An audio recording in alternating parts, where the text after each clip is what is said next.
Les manifestations passées aux multiples dommages au Sénégal, une question d'actualité des ministres du gouvernement avec de nombreuses décisions prises et présentées aux citoyens.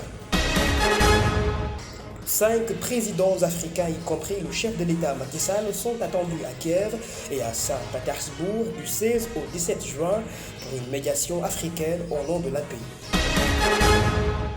Une bonne nouvelle est annoncée par le recteur de l'UCAD, le professeur Ahmad Ali Mbaye. La majorité des archives des facultés des lettres et de médecine sont retrouvées intactes avec des pertes mineures. Elles étaient conservées dans une base de données virtuelle.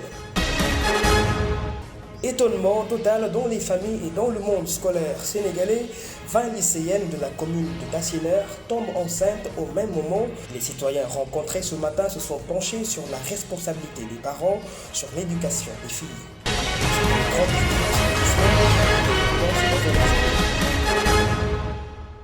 Bonsoir et bienvenue. Les ministres de l'Intérieur, des Forces armées, de la Justice, du porte-parole du gouvernement et du Premier ministre se sont statués sur les questions d'intérêt nationaux. Aujourd'hui, face à la presse, un passage sous scanner est fait sur les récentes manifestations et leur lot de dégâts matériels et des pertes en vies humaines. Le chef du gouvernement présidant la séance, dans son préambule, a annoncé la mise en exécution des enquêtes en cours au nom de la justice et de la protection de la République. Voici le Premier ministre Amadou Ba. Je présente, au nom de son Excellence M. Macky Sall, président de la République, du gouvernement et de l'ensemble du peuple sénégalais, nos condoléances aux familles qui ont perdu des proches. Nous compatissons à la douleur des blessés. Nous souhaitons un prompt rétablissement et leur exprimons toute notre solidarité. Des enquêtes sont ouvertes pour déterminer les causes des décès et situer les responsabilités. Les violences notées, les destructions de biens publics et privés ont des répercussions négatives et un coût considérable qui mettent en péril les emplois, les entreprises locales, tout comme les partenaires de pays amis et l'activité économique en général. Une évaluation est en cours pour estimer l'ampleur des pertes matérielles afin de déterminer les mesures à prendre au profit des entreprises et les mécanismes de soutien appropriés pour l'ensemble des victimes de ces événements. Il existe plusieurs éléments factuels qui suggèrent des indices graves et concordants de l'existence d'une stratégie de manipulation visant à commettre des infractions contre l'autorité de l'État et l'intégrité du territoire national. J'invite les acteurs de la société civile et les associations de droits de l'homme ainsi que la presse à se rapprocher de nos services compétents pour être en mesure d'apporter un traitement juste et équilibré de l'information basée sur des faits avérés. L'impératif de transparence a, en effet, toujours guidé les actions du gouvernement et nous y veillons dans le respect des lois en vigueur. Le chef de l'État Macky Sall a présidé le Conseil des ministres hier, mercredi 14 juin au palais présidentiel. Plusieurs sujets étaient au menu de ce conseil. Ibrahim Monsali nous parcourt le communiqué officiel. Le Conseil des ministres d'hier qui s'est tenu au palais de la République, le chef de l'État Macky Sall a tout d'abord salué le travail de proximité remarquable réalisé sur l'ensemble du territoire national par les 9138 Badjanougor sur la question de la santé maternelle et infantile. Ces femmes et actrices des relais communautaires apportent un soutien efficace au système de santé. Abordant la conférence du Conseil d'administration de l'initiative pour la transparence des industries extractives ITIE qui s'est tenue pour la première fois en Afrique. Le président de la République a magnifié sa tenue ici à Dakar, ce qui montre un pas en avant en matière de bonne gouvernance des ressources naturelles. L'histoire de marquer la confiance des acteurs internationaux des industries extractives placées sur le Sénégal. Poursuivant sa communication sur la politique de conservation et de la modernisation des archives, le chef de l'État a demandé au Premier ministre d'engager toutes les diligences nécessaires en vue de préserver du patrimoine. La communauté musulmane qui doit célébrer la Tabaski à quelques jours seulement. Les préparatifs de cet événement religieux étaient également au menu. Le chef de l'État invite le Premier ministre et les services techniques de l'élevage, du commerce et des transports terrestres à prendre toutes les mesures urgentes et appropriées en vue d'assurer sur l'étendue du territoire national l'approvisionnement correct des marchés en moutons accessibles et en denrées et produits essentiels pour le bon déroulement de l'événement. L'État du Sénégal, qui a toujours joué les premiers rôles dans le monde sur les questions diplomatiques. Le président de la République a tout de même évoqué son agenda diplomatique, notamment sa participation à la mission africaine de médiation entre l'Ukraine et la Russie, prévue à Kiev et à Saint-Pétersbourg les 16 et 17 juin 2023. Dans cette mission africaine de médiation annoncée en Conseil des ministres hier, le président Macky Sall y participera avec ses homologues africains du Congo-Brazzaville, de l'Égypte, de l'Afrique du Sud, de l'Ouganda et de la Zambie. Cette initiative de la Fondation Brazzaville est pour l'instauration de la paix dont les contours seront démonus à Kiev en Ukraine et à Saint-Pétersbourg en Russie les 16 et 17 juin prochains. Cette mission exceptionnelle du chef de l'État Macky Sall, deuxième du genre, succède celle qu'il avait entreprise en juin 2022 chez son homologue russe Vladimir Poutine alors qu'il était à la tête de l'Union africaine. Il était question à cette époque d'une médiation pour la libération des stocks de céréales et de fertilisants qui avaient affecté les pays africains dans l'approvisionnement pour l'alimentation. Dans l'actualité toujours, le Sénégal au sommet de la représentation des grandes villes du monde. À titre honorifique, Barthélémy Toye Dias, le maire de la ville de Dakar, est le nouveau choix du Métropolis qui réunit les gouvernements des 145 grandes villes et aire métropolitain mondial, 60 maires en faveur de la croissance inclusive, 20 villes européennes de toute taille et 30 partenaires bilatéraux de la région de Bruxelles, capitale. Élu président de l'association par le conseil d'administration, le maire de Dakar devient le premier Africain à occuper ce poste de métropolis au sommet 2023 de Bruxelles. Il aura pour mission avec le congrès mondial de métropolis, rendez-vous des principaux réseaux de villes, de répondre aux enjeux mondiaux, aux moyens de solutions urbains et au renforcement des capacités afin de fournir des politiques et des services publics. Les dates allant du 12 au 15 juin 2023, le sommet réunit pour la première fois 3 conférences internationales en un seul lieu, ce 14e congrès de métropolis, la conférence annuelle d'Eurosilite et le 6e sommet des maires champions de l'OCDE pour l'initiative de croissance inclusive.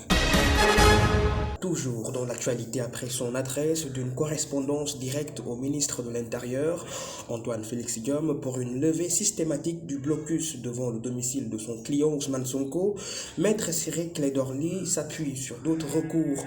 L'avocat refusant de se murer devant le mutisme des autorités après 19 jours de résidence surveillée a décidé de saisir la Cour de justice de la Communauté économique des États de l'Afrique de l'Ouest. Il compte réitérer les dénonciations des violations des droits humains et des entraves à l'exercice de sa profession, des atteintes contre tout droit qu'il avait soumises au ministère de l'Intérieur.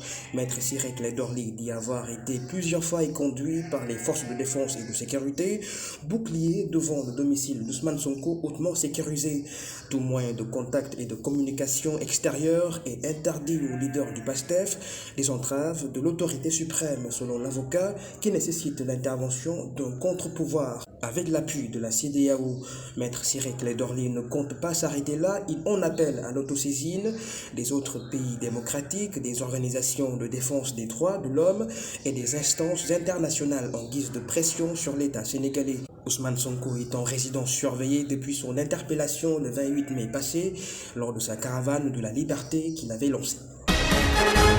Je l'évoquais dans les grands titres, plus de peur que de mal après cette phase fatidique de passer au peigne fin, minutieusement les archives incendiées de l'université Cheikh Anta Diop de Dakar. Le recteur Ahmad Ali Mbaye annonce la disponibilité des documents, notamment au niveau de la faculté des lettres et des sciences humaines et de la faculté de médecine, de pharmacie et de odontostomatologie. Seules des pertes mineures de 15% des dossiers ont été enregistrés à la faculté de médecine qui étaient des dossiers de personnel inactif dont les doubles sont également disponibles à la direction des ressources humaines. En ce qui concerne la faculté des lettres, les incendies ne peuvent empêcher un quelconque fonctionnement.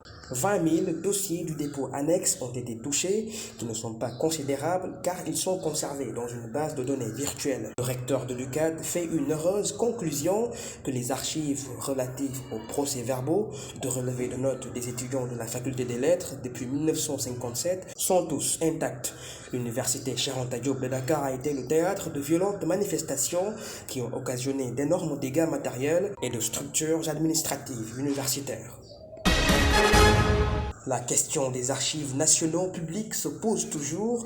Les saccages lors des récentes manifestations qui ont ciblé d'autres structures publiques et parapubliques sont une préoccupation, ce qui a permis au chef de l'État Macky Sall hier en Conseil des ministres d'annoncer la nécessité de la préservation et la modernisation du patrimoine national devenu aujourd'hui inestimable. À cet effet, le Premier ministre Amadou Ba est instruit de la mise en exécution en ce mois de juin d'un plan d'urgence relative qui touche le secteur public. De premières gouttes de pluie sont tombées pour la première fois dans la région de Tambacounda, dans la zone orientale, une grâce pour les agriculteurs, mais accompagnée d'un malheur soudain. La foudre a tué 2 personnes et fait un blessé grave dans la commune de Koulor. Cet incident tragique est survenu dans la nuit du 13 au 14 juin. Le maire de la commune, Ndiouga Diop, se confiant à nos confrères de l'agence de presse sénégalaise, donne des précisions sur l'identité des victimes. Elles seraient 2 frères âgés respectivement de 20 ans à 18 ans et la troisième, gravement blessée, serait prise en charge par les services compétents. À Tambacounda toujours, hormis ces décès enregistrés, plusieurs dégâts matériels ont été notés en cette période de forte intensité pluviométrique. Le mardi 13 juin passé, qui marque le début des premières précipitations, la région a enregistré de 21h à 23h 32 mm dans la ville et 43 mm à Missira.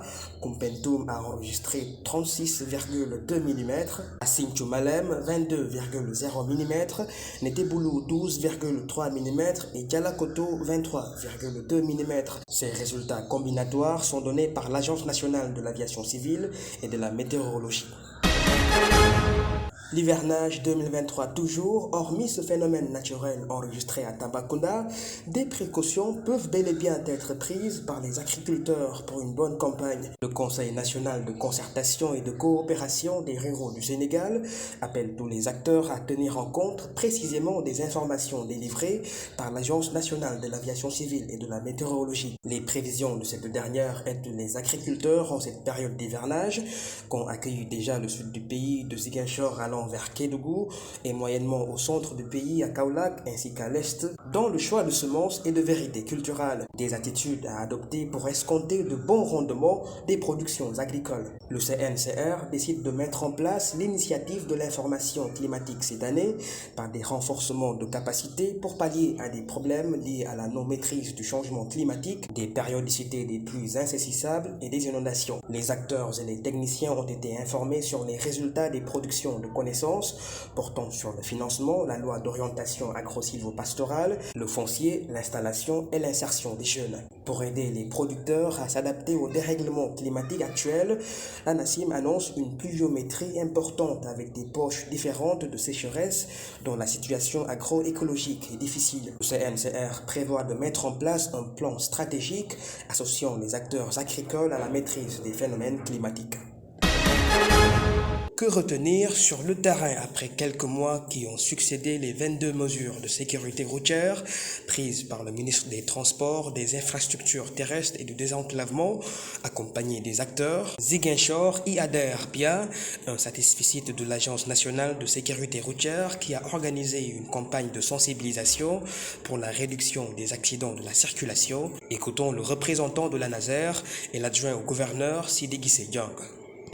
Qu'aujourd'hui, des autorités de l'agence sont venues à Ziguinchor pour sensibiliser les acteurs locaux sur la sécurité routière.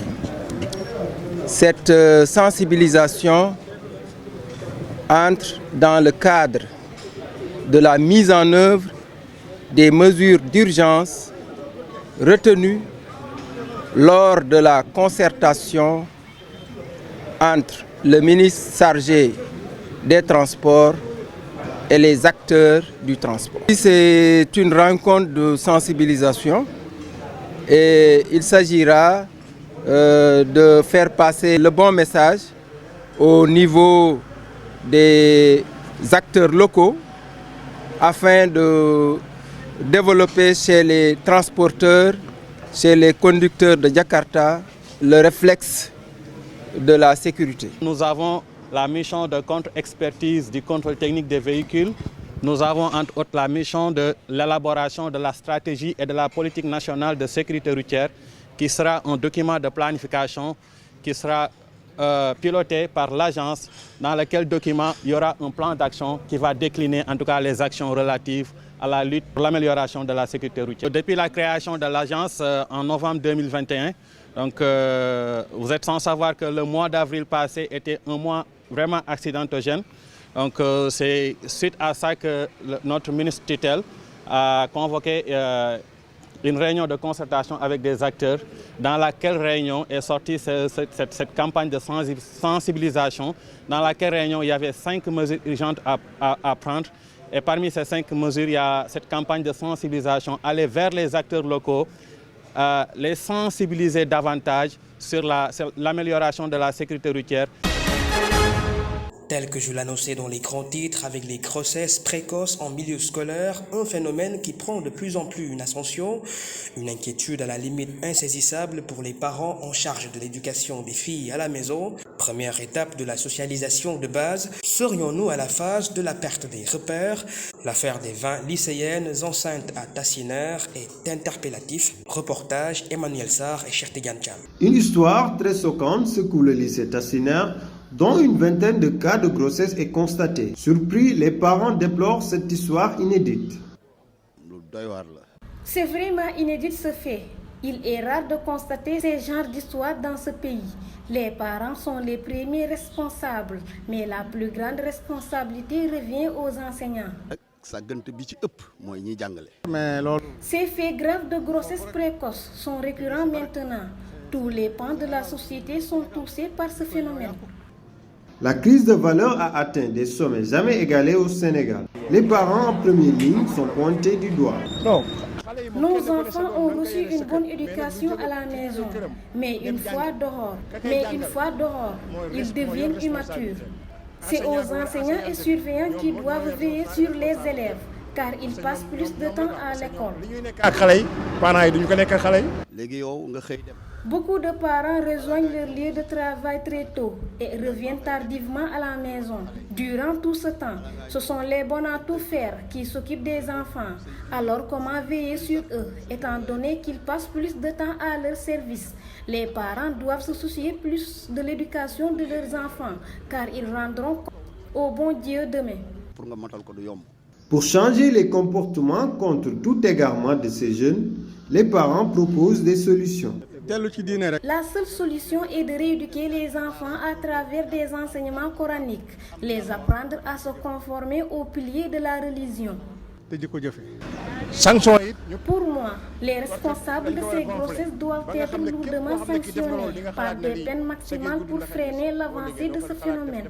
Personne ne devrait causer du tort à son prochain. Au cours de ces 3 dernières années, 1971 grossesses ont été recensées en milieu scolaire au Sénégal. Il s'agit des grossesses qui concernent l'intervalle d'âge entre 13 ans et 19 ans. Sédhiou est la localité où l'on a enregistré la plus grande portion de grossesses précoces. S'ensuit les régions de Ziguinchor, Matam, Kolda, Thiès, Kédougou, Saint-Louis et Fatick. Selon l'UNICEF, les adolescents, en particulier les filles, ont un accès limité à l'éducation, compétences de vie, aux services de santé reproductive à fort impact sur leur éducation. Parlons à présent de toute autre chose. Comment conserve-t-on nos aliments en période de chaleur? Une question pourtant pas difficile à répondre, mais se heurte à nos habitudes au quotidien. Immersion avec nos reporters au marché et dans la restauration sur la conservation des nourritures destinées à la consommation. Reportage. Conserver les aliments en période de chaleur reste chose difficile pour certains ménages. La méthode de la conservation est tout de même envisageable, mais la forte chaleur du printemps à Dakar ne la favorise point. Nous préférons conserver les aliments au frigo pour se prémunir des fioritures en cette période de chaleur. Beaucoup de nos aliments pourrissent en cette période et les pertes sont énormes. Une attestation particulière que les ménages devraient prendre en compte pour les aliments sains. Dans le secteur de la restauration, en cette période excessive, la cuisine se fait instantanément. Les canicules favorisent beaucoup de coupures d'électricité, mauvaises pour la restauration.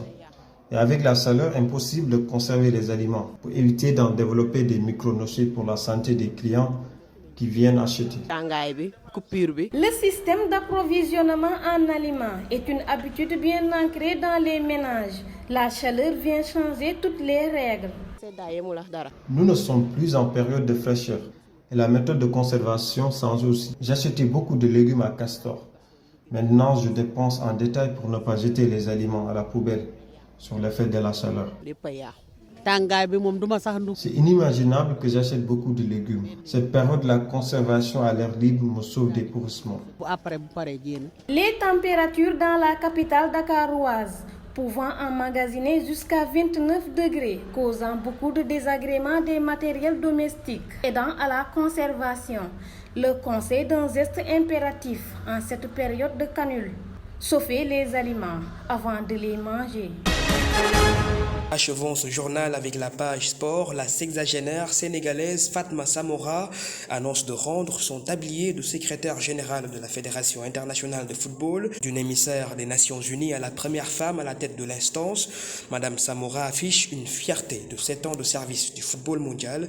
Ibrahima Moussali. Je quitterai la FIFA à la fin de la saison avec un grand sentiment de fierté et d'accomplissement, a déclaré hier Fatma Samoura, la secrétaire générale de la FIFA, dans un communiqué pour confirmer l'annonce faite par l'instance mondiale de FIFA. 7 ans après sa nomination comme secrétaire générale de la FIFA, la Sénégalaise de 60 ans n'occupera plus ce poste après la prochaine Coupe du Monde féminine. Fatma Samoura est la première femme et non européenne à occuper ces fonctions de secrétaire générale au sein de l'instance. Elle a succédé à ce poste le Français Jérôme Walker, qui fut emporté par le scandale du FIFA Gate déclenché en 2015.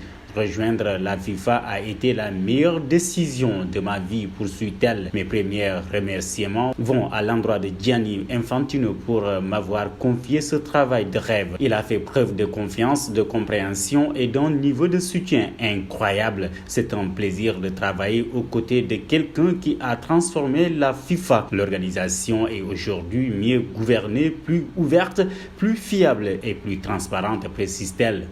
C'est la fin de cette édition. Merci infiniment de l'avoir suivi. Passez une excellente soirée.